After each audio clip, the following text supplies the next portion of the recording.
자, 여러분 안녕하세요. 우리 11단원 해수의 성분과 운동이라는 부분에 대해서 여러분들 같이 공부를 하고 계시는데요. 지난 시간에 해수의 성분에 대해서 배웠다, 그죠? 자, 그럼 이번 시간에는 해수가 어떤 식으로 움직이는지, 해수의 움직임에 대해서, 해수 운동이라는 것에 대해서 같이 공부를 해보도록 할게요. 자, 크게 이 부분에 선생님 먼저 얘기를 해준다면 해수의 운동은 크게 종류가 몇 가지입니다. 두 가지가 있습니다. 두 가지에 대해서 구분을 잘 하셔야겠고요. 그 다음에 지금 여기서 나오는 낱말들이 여러분 귀에 굉장히 많이 혼동이 될 거예요.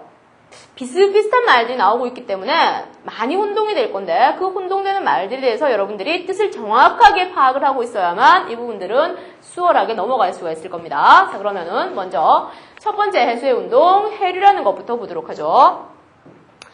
쌤이 해수의 운동을 두 가지로 나눌 거라고 그랬어요. 첫 번째는 해류고요. 두 번째는 나중에 할 조류라는 건데 그럼 먼저 해류는 뭔가요? 해류는 자 무슨 방향으로 흐르는? 일정한 방향으로 흐르는. 이게 중요한 겁니다. 어느 방향으로 흐른다고요? 일정한 방향으로. 해류라는 것은 한 방향으로 흐르는 바닷물의 흐름을 얘기하는 겁니다. 계속해서 일정한 방향, 한 방향으로만 흘러가는 바닷물의 흐름을 해류라고 하더라. 그러면 얘는 왜 일정한 방향으로 흐르는 건데요? 해류라고 하는 것이 다시 표층 해류와 수직 해류 두 가지 종류가 있는데 우리 대부분은 뭐만? 표층 해류만 중요하게 볼 겁니다. 수직 해류는 쌤이 그냥 한번 설명을 해주게 적어놓은 것뿐이고요. 그럼 자, 해류의 원인은 했을 때 바닷물이 왜 일정한 방향으로 흐르느냐 했을 때는 대부분은 여러분들이 표층 해류가 흐르는 원인을 설명해 주면 된다는 겁니다. 자, 표층 해류는 무엇에 의해서 움직입니다? 바람에 의해서. 바람 부는 방향하고 어떻게 움직인다고요? 비슷하게 움직인다는 겁니다. 그럼 쌤님 바람이 어떤 때는 이렇게 불었다가 어떤 때는 저렇게 불었다가 지 마음대로잖아요. 그럼 바닷물이 지 마음대로 흐르는 거면 일정한 방향이 아닌데요. 여기서 쌤이 얘기하는 바람이라는 것은 어디? 지구 전체를 아주 커다랗게 흐르는 바람을 얘기하는 겁니다. 지구 전체. 딱 반 갈라서 위쪽 우리가 살고 있는 곳이 북반구라고 얘기를 했었죠. 그죠? 이 북반구에 바람의 종류가 크게 몇 가지인데 크게 세 가지란 말이야. 하나는 이쪽으로 휙 불고 하나는 저쪽으로 휘 불고 하는 식으로 해서 바람의 방향이 크게 세 가지인데 그 커다란 바람의 방향 때문에 생기는 것이 뭡니다? 해류, 바닷물의 흐름이라는 거죠. 그래서 표층 해류, 위쪽 바닷물 표면 쪽의 해류는 바람에 의해서 방향이 결정되더라. 바람 때문에 일정한 방향으로 흘러가더라. 그럼 일정한 방향으로 어떻게 흐르는데요? 크게 두 가지죠, 그죠? 난류, 하나는 어디서 어디로 흘러라? 저위도 쪽에서 고위도 쪽으로 흘러라. 저위도는 어디입니다? 적도 지방입니다. 따뜻한 지방. 고위도는 어디라고요? 극지방. 어떤 지방? 추운 지방. 그럼 전체적으로 바닷물이 어디서 어디로 움직인다고요? 따뜻한 지방인 적도 부근에서 차가운 지방은 극지방 부근으로 이렇게 올라가는 거죠. 그죠? 물론 우리가 살고 있는 곳이 북반구이기 때문에 쌤은 올라간다는 표현을 썼어요. 그래서 저위도에서 고위도 쪽으로 움직이는 것을 뭐라고 합니다? 난류. 왜? 따뜻하니까. 따뜻한 바닷물이기 때문에 난류라는 표현을 씁니다. 이 난류는 자, 염분은 어때? 염분은 굉장히 높아요. 고염분. 뭐고? 바닷물의 농도가 어떻다고요? 진하다는 얘기죠. 그죠? 많이 짜더란 얘기고. 대신에 산소는 낮아요. 산소는 많이 없어. 왜? 수온이 높기 때문에, 온도가 높기 때문에 산소는 별로 많이 존재하지 않는 것이 난류의 특징입니다. 자, 여러분들. 이것까지도 너무 어려워요. 뭐는 반드시 기억해야 됩니다. 난류는 어디서 어디로 흐른다? 저위도에서 고위도로 흐르는 따뜻한 바닷물이다. 그 다음에 그럼 저위도에서 고위도로 흐르는 따뜻한 바닷물이 있다면 고위도에서 저위도로 흐르는 차가운 바닷물도 있겠죠. 그죠? 그걸 뭐라고 합니다? 한류라고 하죠. 어디서 어디로 흐른다고요? 고위도에서 저위도로 흐른다. 고위도 아까 했죠? 극지방, 차가운 지방이고 저위도 이제 적도 지방, 따뜻한 지방. 그래서 차가운 곳에서부터 따뜻한 쪽으로 흘러주는 바닷물이 한류입니다. 성질이 어떻다? 굉장히 차다. 차면서 염분은 낮습니다. 염분. 바닷물의 짠 정도는 작아요. 좀 덜 짜단 말이야. 하지만 뭐는? 산소는 많습니다. 왜? 온도가 낮기 때문에. 기체는, 산소라고 하는 기체는 산소를 비롯해서 여러 가지 기체들은 물의 온도가 높아지면 높아질수록 물속에 많이 못 녹아 들어가. 해서 온도가 낮기 때문에 산소는 많더라 하는 거. 자, 그 다음에 수직해류는 간단히 설명해 놓읍시다. 수직해류라고 하는 것은 밑으로 깊이 내려가면서 바닷물이 일정한 방향에 흐른다는 거죠. 그죠? 일정한 방향으로 흐르더라. 어떻게 흐르는데? 염분하고 수온 때문에 뭐가 차이가 납니다? 밀도가 차이가 납니다. 그럼 밀도가 어떨수록 밑으로 간다? 우리 밀도가 클수록 물에다가 계란 담그면 가라앉죠. 물에다가 스티로폼은 뜨죠. 뭐 때문에? 밀도 차이 때문에. 밀도가 클수록 어떻게 된다? 아래로 내려간다. 해서 염분이 어떻고 높고 수온이 낮을수록 밀도가 어떻게 됩니다? 밀도가 크므로 어디로 간다? 아래로 내려간다. 염분이 높은 물이나 수온이 낮은 물은 밀도가 크기 때문에 어디로 간다고요? 아랫방향으로 흐른다라는 게 수직해류고요. 자, 이 부분들은 그냥 한번 참고로 봐두시고 그럼 자, 지금 하는 것들 중요한 게 뭐라 그랬어? 표층해류라고 그러죠. 그죠? 위쪽에서 난류는 저위도에서 고위도로, 한류는 고위도에서 저위도로 이렇게 이동을 한다 그랬는데 그럼 이렇게 해류가 이동함으로 인해서 무슨 일을 하는 건데? 해류의 역할. 무슨 일을 하고 있기 때문에 이렇게 이동하는 건데 이렇게 이동하면서 순환하면서 결국은 무슨 일을 해줍니다. 저위도 지방, 적도 지방은 굉장히 햇빛을 많이 받습니다. 햇빛을 많이 받으니까 뭐가 남아돌아? 이 에너지가 남아돌아. 저위도의 남는 에너지를 고위도는 햇빛을 별로 못 받죠. 추운 지방이라고 그랬죠. 그죠? 그러니까 에너지가 어떻다? 모자라단 말이야. 하기 때문에 저위도의 남는 에너지를 어디로 이동시킨다? 고위도로 이동시키는 일을 누가 하고 있더라? 해수가 하고 있더라. 해류의 역할입니다. 그래서 해류라는 거 어떤 바닷물의 운동이다. 일정한 방향으로 흘러가는 바닷물의 운동이다. 뭐 때문에 일정한 방향으로 흐른다? 대부분 바람 때문에 일정한 방향으로 흐른다. 종류가 몇 가지다? 고위도에서 저위도로 흐르는 한류가 하나 있고 저위도에서 고위도로 흐르는 난류가 하나 있다 정도는 머릿속에 지금 딱 기억이 되셨죠? 자, 그러면 이제 우리가 살고 있는 우리나라 주변의 해류들 어떤 해류들인지 살펴보겠습니다. 자, 우리나라 근해의 해류 크게 두 가지 종류가 있죠. 그죠? 어느 거하고 어느 거하고 당연히 난류랑 한류겠죠. 첫 번째, 우리나라 근처까지 오는 커다란 물줄기, 커다란 해류 하나가 쿠로시오 해류라고 하는 겁니다. 우리나라에 직접적으로 영향은 주지 않지만 쿠로시오 해류 때문에 우리나라에 영향을 주는 동안난류나 황해난류가 생겨난 것. 그래서 쿠로시오 해류의 특징 간단히 살펴보면 저위도에서 고위도로 움직이는 따뜻한 바닷물이다. 따뜻한 바닷물이니까 당연히 염분은 높고 온도 높고 산소는 작고요. 그래서 쿠로시오 해류라는 것이 하나 있고요. 그 다음에 이 쿠로시오 해류에서 갈라져 나온 것이 뭐하고 뭐라 그랬습니다? 동안난류와 황해난류. 동안난류 어디를 흐르게? 당연히 동해바다를 흐르겠죠. 그죠? 동해바다 쪽으로 꺾어져 들어가는 황해난류 어디를? 황해바다 쪽으로 꺾어져 들어가는 이런 해류의 흐름이고요. 리만 한류라고 하는 것은 한류 중에서 고위도에서 저위도로 흘러주는 한류 중에서 우리나라 근처에 영향을 주는 커다란 해류입니다. 그럼 여기서부터 갈라져 나온 것이 뭡니다? 북한 한류입니다. 이렇게 말로만 하니까 모르겠다, 그죠? 해서 쌤이 간단하게, 아주 간단하게 우리나라 한번 그려볼게요. 자, 쌤이 그린 우리나라는 번개표입니다, 그죠? 번개표 우리나라. 어디? 이쪽 가면 뭐가 있어? 중국이 있겠죠, 그죠? 중국 대륙이 있고요. 이쪽에 뭐가 있더라? 일본 열도가 있더라. 일본 섬이 있더라. 그러면 쿠로시오 해류라는 것은 어디를 흐르는 건데? 쿠로시오 해류는 이 밑에 이쪽으로 일본 쪽으로 이렇게 지나가는 커다란 물줄기가 쿠로시오 해류입니다. 여기서부터 뭐가 갈라져 나온다? 동안난류와 황해난류 갈라져 나온다 그랬죠? 동안난류는 어디에? 여기서부터 이렇게 물줄기 이쪽으로 동해바다 쪽으로 가는 거야. 이게 동안난류겠죠, 그죠? 이게 동안난류고요. 자, 그 다음에 황해난류는 당연히 이렇게 흘러가겠죠, 그죠? 이쪽으로 흘러가는 것이 황해난류. 바닷물의 흐름들. 자, 그 다음에 리만 한류는 그럼 이 위에 있겠죠? 이 위쪽으로 소련 쪽 그쪽에 있을 건데, 러시아 쪽에 있을 건데, 그럼 여기서부터 내려오는 것이 리만 한류고 여기서부터 내려와서 이쪽으로 밑으로 흘러내려오는 것이 뭡니다? 북한 한류입니다. 자, 이렇다 보니까 어디에서 우리나라 여기 울릉도 있고 독도 있더라, 그죠?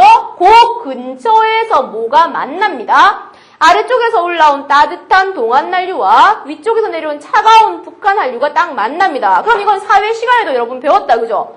여기서 뭐가 형성되더라? 굉장히 좋은 어장이 형성되더라. 왜?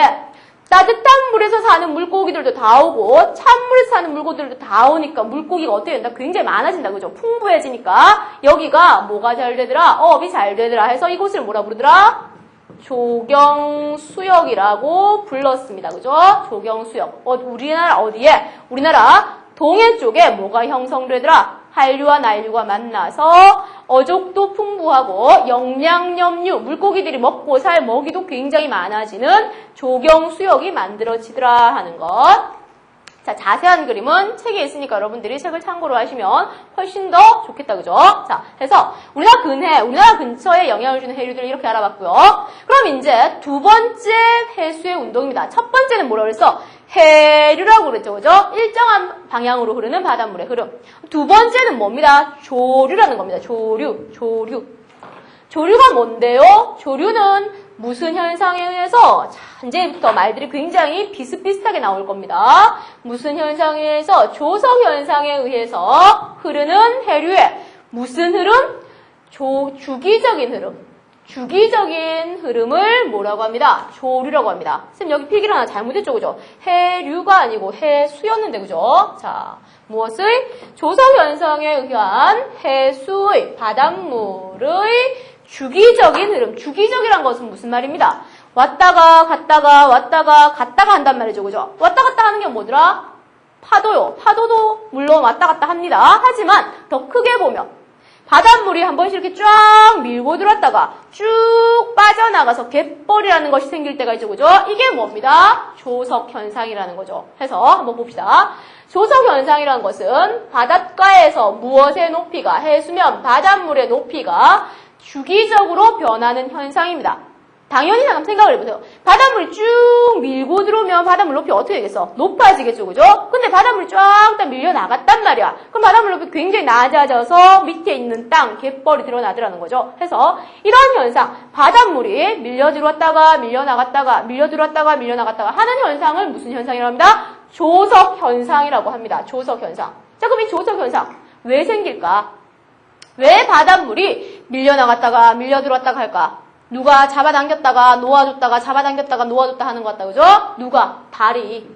우리 주변을, 지구 주변을 돌고 있는 달이. 그 다음에 지구가 있는데 없어서는 안 될 태양이 어떻게 하고 있기 때문에 인력, 잡아당겼다가 놓았다가 잡아당겼다가 놓았다가 하고 있기 때문에 바닷물이 달이 쫙 잡아당겨버리면 어떻게 되더라고요? 쭉 모여서 위로 올라가더라. 바닷물이 달이 탁 놓아주면 얘기들이 쫙 퍼져가지고 낮아지더라는 겁니다. 해서 달과 태양의 인력 때문에 뭐가 생긴다? 조석 현상에 의한 조류라는 것이 생긴다. 그 중에서도 무엇의 인력이 더 큽니다? 달의 인력이 더 큽니다. 왜? 거리가 가까우니까. 크기는 태양이 훨씬 큽니다. 하지만 너무나 멀기 때문에 태양이 잡아당기는 힘은 달이 잡아당기는 힘의 반 정도밖에 안 됩니다. 달의 인력이 훨씬 더 크더라 하는 거. 달의 인력 때문에 뭐가 생긴다? 바닷물 왔다 갔다 하는 조류라는 것이 생긴다. 그럼 이제 바닷물이 밀려 들어왔을 때를 뭐라 하죠? 밀물이라고 그러죠. 빠져나갔을 때는 뭐라 하죠? 썰물이라고 그러죠. 그럼 밀물과 썰물에서 바닷물의 높이가 어떻게 될 때?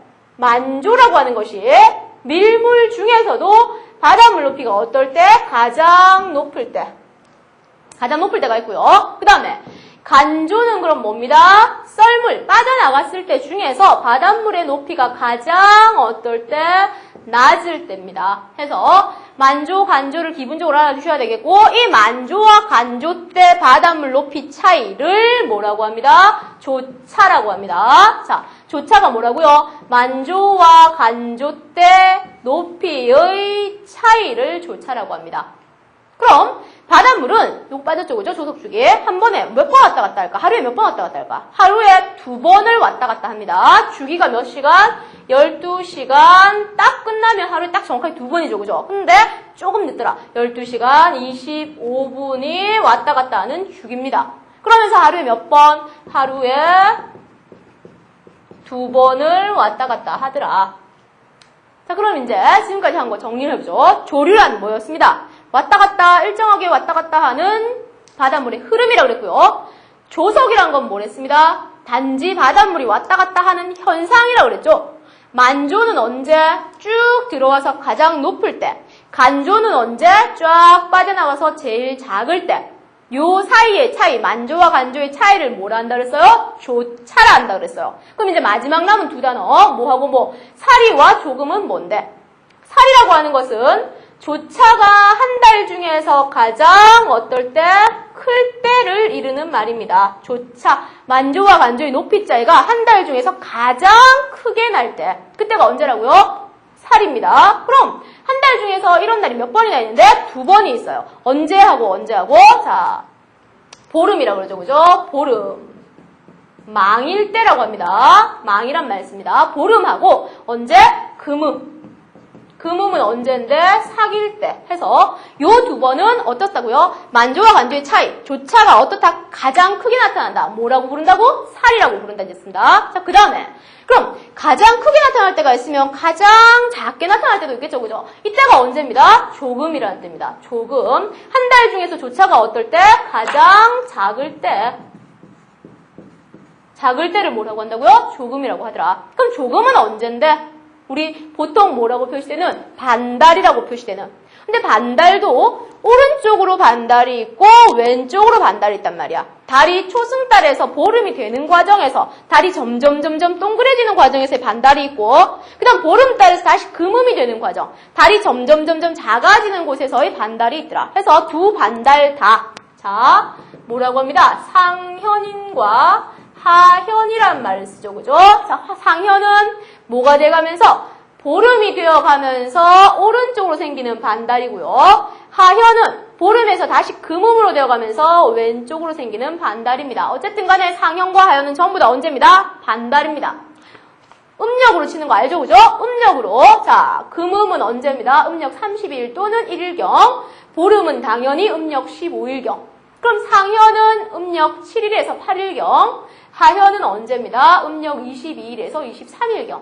요런 때라는 것들, 이런 것들도 문제에서 한 번씩 그래프하고 연관시켜서 물어보니까 여러분들이 기억을 하셔야겠고. 자, 그럼 이제 선생님 이 그래프하고 그림은요, 이 그래프하고 그림은 선생님이 문제를 풀면서 문제풀이에서 같이 한번 설명을 해드릴게요. 자, 해서 오늘 기본적으로 해수의 어디에 대해서 운동이라는 것들에 대해서 여러분들하고 같이 공부를 하셨는데 해류와 조류 반드시 구분을 해야겠고요. 그 다음에 조류에서 특별히 지금 만조, 간조, 조차, 조금, 사리 이런 말들 반드시 여러분들이 혼동되지 않게끔 잘 기억을 해두셔야겠습니다. 자, 오늘 수고하셨고요. 우리 다음 시간에 이 부분들에 대해서 같이 요약 정리하시고 문제풀이하면서 그래프들 설명해드리겠습니다. 수고하셨습니다.